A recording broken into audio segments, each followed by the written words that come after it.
Hello everybody, this is the Empirical Audiophile and Kevin here, and welcome to my channel. If this is the first time here. What I'm going to talk about is I've been trying to replace these speakers just for new technology, something better, right? These are 50-year-old speakers. Bought them in 1975, I bought them, brand new out of the box, and owned them since 1975, 50 years. And I always look for speakers that I can replace them with, but at a reasonable price without breaking the bank. You know what I mean? You can buy a brand new car for the price of a set of speakers. That's absolutely asinine to me. It's just wood, okay? It's just wood and a couple of speakers. But I've been looking around to see if I can't replace them with something better, newer technology, right? 50 years, we should come a long way with technology. But let me tell you something. I went and listened to some speakers that were highly recommended off of YouTube, Tobian horn speakers. And they're very expensive, $37,000 up to $70-some thousand of speakers, horn speakers. And I went and listened to them. Drove 2.5 hours just to go listen to these speakers because they had a very good review of an end-game speaker. You know, and I thought, well, for that price, they should be an end-game speaker. At least that's the way I look at things. Anyway, I want to tell you something. Horn speakers, what you should expect of horn speakers.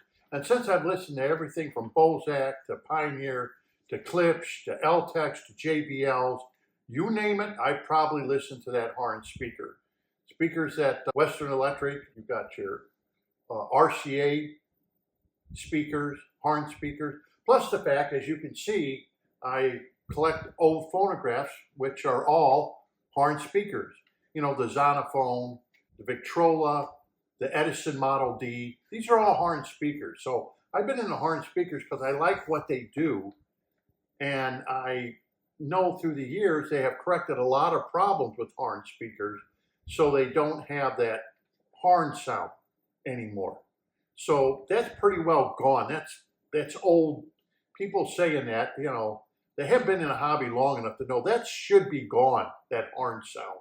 You know, where people cup their hands and make the horn sound, because we've come a long way since then. But what I'm saying is, trying to replace something like this, 50-year-old speakers, I think I paid $600 to $800 brand new out of the box. Had to order them, I remember that, from the salon when I was in college. And I never gave them up because I liked the way they sounded. With the little bit of improvements, heck, you know, with what I spent, well, I didn't have to buy new speakers. But anyhow, getting to the point. Horn speakers, what you should think is, one thing is gorgeous design. Well, design of a speaker, let's say like the one you're looking at here, 3/4 inch plywood. It has a veneer on top and bottom, so the inside is veneer as well as the outside. It's made with 3/4 inch plywood. Basically, the cabinetry is basically for your 15-inch woofer, and you know, it's mahogany. And in those days, you had a choice between mahogany. I think, if I remember, it was just oak. Yeah, it was just oak and, you know, mahogany. That was it. There was no fancy esoteric woods like burl walnut or ebony or zebra wood, or there was nothing like that. It just basically, you had two choices. You take one or the other. But today, basically you have a box and they're throwing some fancy esoteric kind of outside on it, you know, to make it look good. It's still a veneer. And they're making them either out of MDF or they make them out of birch plywood. It's like, there's better plywoods than birch plywood. Let's put it that way, a lot better. And the grade of birch plywood is going to determine how much you're going to pay. But that's today's speakers. So you're paying $30,000 plus. A lot of these speakers that are coming out are extremely expensive. But anyway, I thought I would listen to these Tobians, but I know what to expect. And if you're going to listen to horn speakers, I'm going to tell you what you expect. First of all, they're going to look nice. Okay, all manufacturers make their horns look pretty decent. They're easy to drive. Live sound can usually fill a room with music.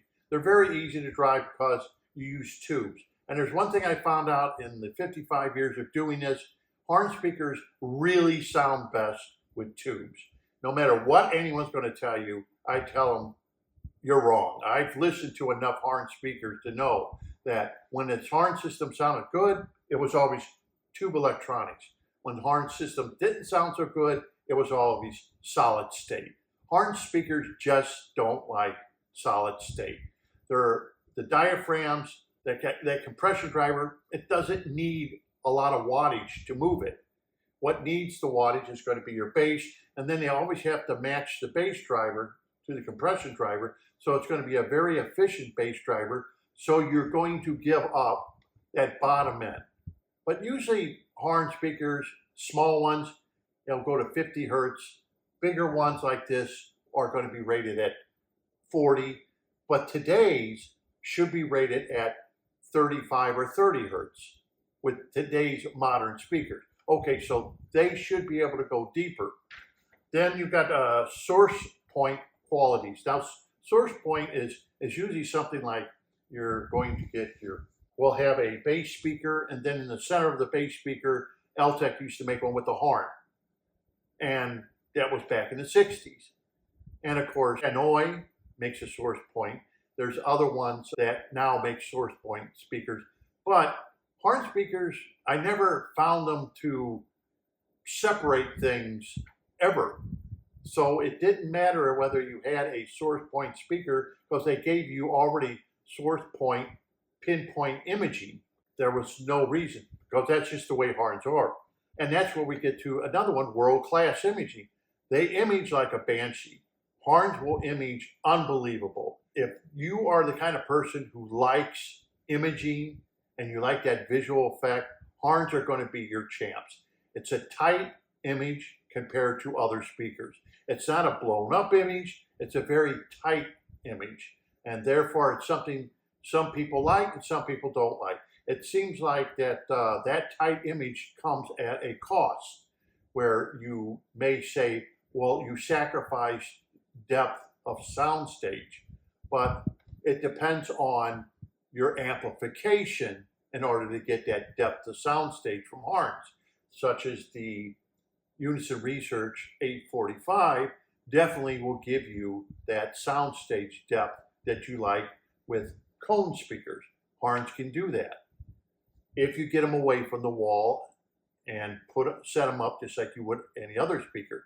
The biggest complaint they always say is, well, they don't have the bass. But bass soundstage, yes, that's definitely horn.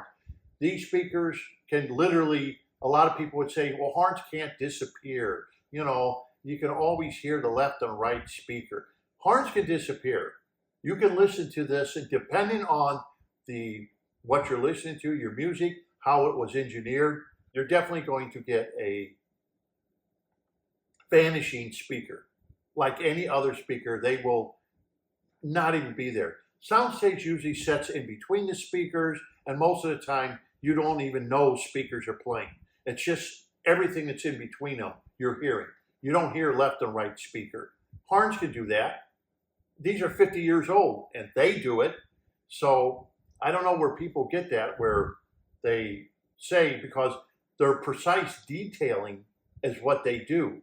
And when I say precise, good horns are very, very precise on how they detail the music compared to other speakers.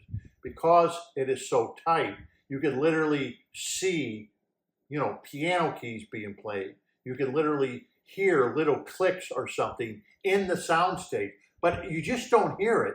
You will see where that pop is coming from, where it is in that soundstage, because it's so tight. You will know that if drums are playing in the back, if trumpets or whatever, violins or whatever, you're going to see exactly where they are. And if there's just a couple instruments, like you may have a piano, you may have maybe a bass and a piano, You can literally know where the bass is, the plucking of the strings, literally see the 4 strings where they're plucking them, or see where the keys are on the piano. This is something that horns do. Some people like it, some people don't like it. Good horns will do that. These 50-year-old L-Techs do it. Okay, holographic imaging, yeah, in spades. They're unbelievable as far as that goes, holographic. Transparency and realism, they hit it right on the money. They're very transparent. And realism, yes, a lot of people have come in, listened to certain pieces of music or whatever, and like I've said before, even musicians have come in and said, it sounds like you're at a nightclub. That's what your speakers sound like.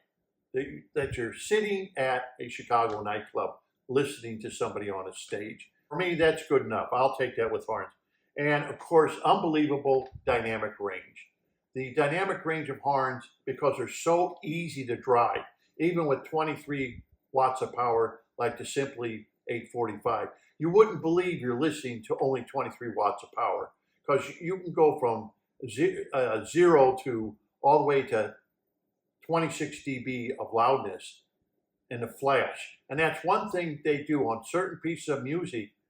You can literally sit there and just jerk because it is that quick and the dynamics is that fast.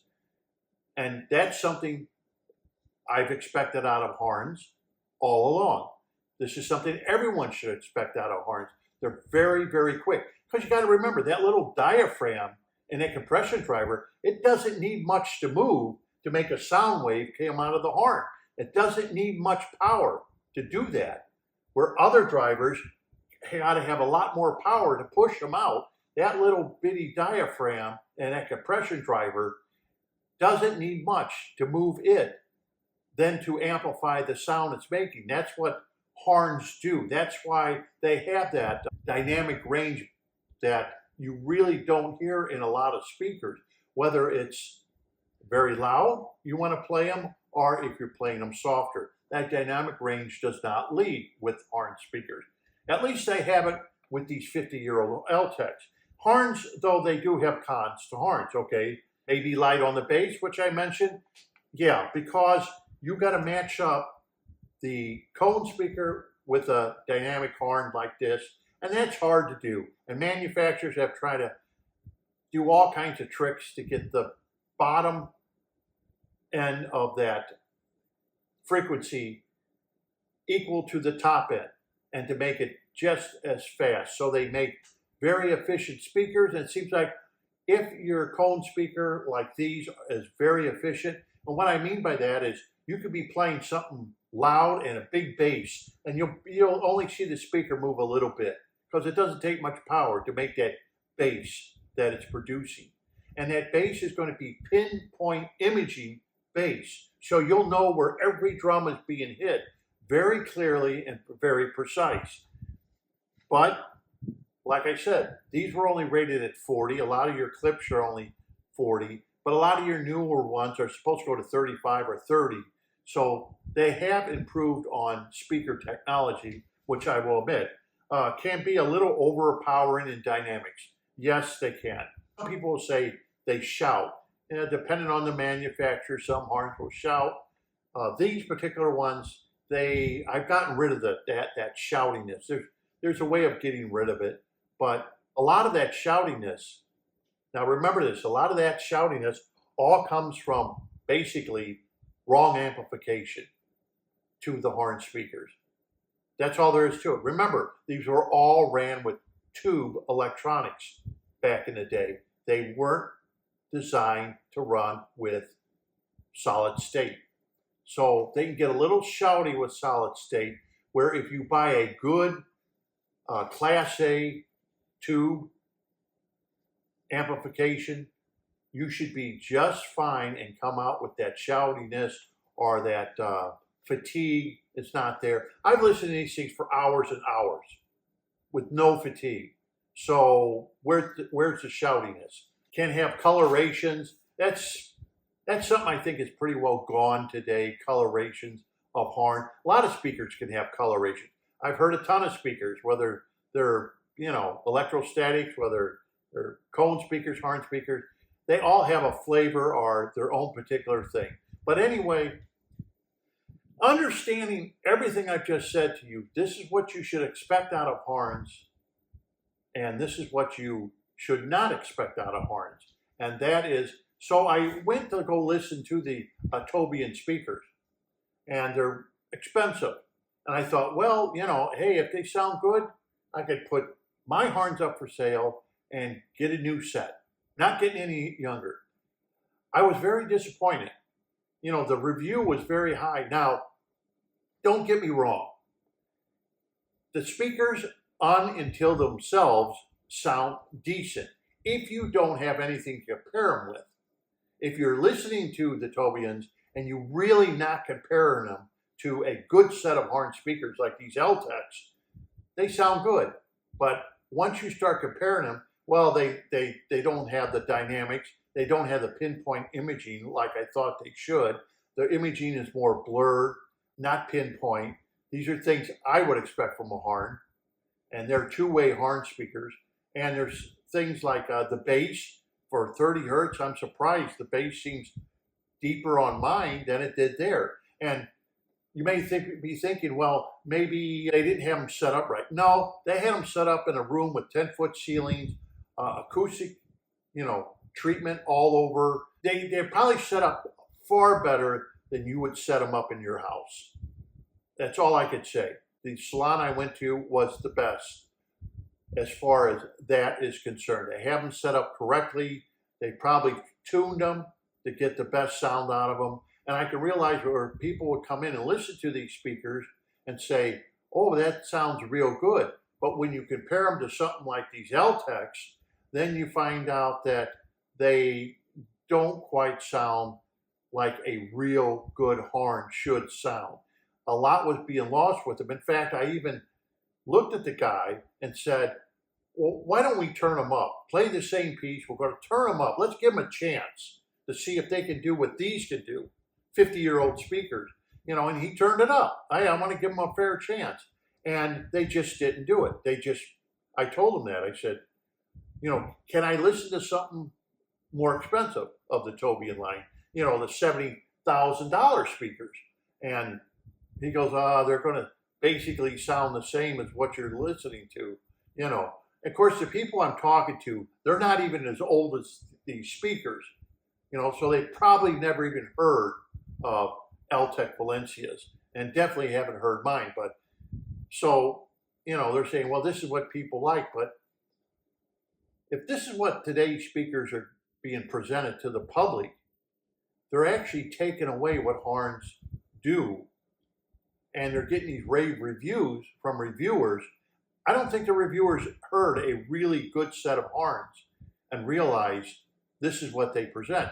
But then if you become jaded and say, I only like electrostatics, or I only like, cone speakers, and I hate horns. Some people just hate horns. They don't like them, no matter what. They hate them. They just don't like their presentation, and they don't like their sound stage, and they don't like anything about it. But as far as, I'll tell you this right now, and ending this. They took me to a room where there were 7-foot speakers. I'm not going to mention their name or anything. These big 7-foot speakers costing $150,000. And they're playing a piece. And I was with the guy's a lot younger than me. And I said, we just listened to these speakers. I said, I went up there to where the sound stage was off this wall. And I said, where's the voice? Where do you hear that voice at? Well, here? And he said, yeah, I hear the voice right about here. I said, that's about 4 foot up.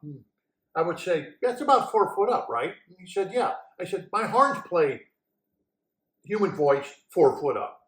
These are 7-foot speakers. You would expect it to be a lot higher, but it wasn't. It was 4 foot, the same as these horns play. They play the voice about 4 foot up. And so what are you gaining with a $150,000 speaker? Yeah, they had a vast sound stage and everything, but even when I listened to it, because I'm so used to horns, I said, this sound stage is out of focus. And one of the guys there got pissed off at me. Hey, I've been doing this a long time. It's out of focus compared to these LTECs. Everything is, just like if you get a camera and you just take it and move it a little out of focus. The picture still looks good. And you may say, wow, that looks good, until you put it into focus and you realize what you're missing. That's the same way with a good set of horns. You don't know what you're missing until you hear a good set of horns and say, that's what I'm missing. These horns aren't that pinpoint, solid imaging like you should get. And horns are very revealing. If there's a little pop, little click, you're going to hear it. If there's any hissing from tubes, you are going to hear it sitting in your position. You got to make sure that everything is dead quiet, because you have a compression driver, needs very little power, and if you have any hissing from like tubes from phono stage, some of the phono stage have you can hear it, and you'll be sitting there, and it's supposed to be dead black. I mean, you'll hear nothing, and you'll hear this shh. They're revealing themselves. Some people, that's acceptable, but it really irritates me. Like, I don't want to hear nothing. I don't want to even know the speakers are there when you go to play sound. And even if it's loud, I don't want to hear any hissing or anything. Like the Unison Research 845, there's nothing. When it's on, you don't even know it's on until all of a sudden the sound just pops out at you. And you could be playing at, let's say, 80 dB, 85 dB, and they'll just pop out at you. But anyhow, I thought I would do this video that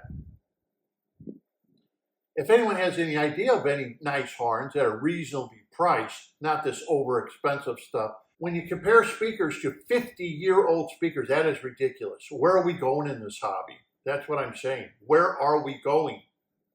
If you've got 50-year-old LTECs still holding their own against brand new speakers costing, 100 times more than what these things cost, what are manufacturers doing? To me, that seems like a ripoff. You're just overcharging because you want to make profit. I don't know. That's just the way I look at it. After I hear them, it's like, what are you doing? You should tromp these things. You should be able to tromp them into the ground. They're 50 years old. And if you can't do that, then your horn's not worth what you're asking for. Anyhow, that's just my rant, and that's just something you should know about horn speakers, that good set of horn speakers, correctly implemented with the right amplification, are wonderful speakers. Most of the time, people get amplification wrong on horns. Anyhow, I'm the Empirical Audiophile. Thank you for watching. Don't forget to subscribe. So until next time, happy listening.